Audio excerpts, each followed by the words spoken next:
Hello చిట్టి. Hello చిట్టి. బాగున్నా చిట్టి?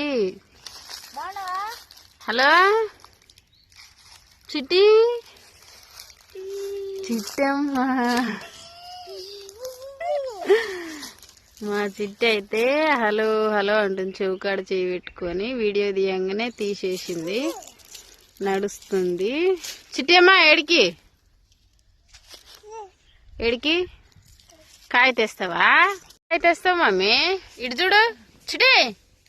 ఇగో మామిడికాయ మామిడికాయ పండు పండు. ఇగో పండు మామిడి పండు.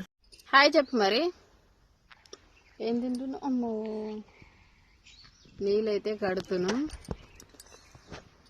మామిడి చెట్లకైతే. ఓ అక్కడ కూర్చుండు. చెట్టు పాత తీసి అక్కడ కూర్చుండు అనమాట. నేను మా చిట్టి అయితే పైపులు వేసినాము.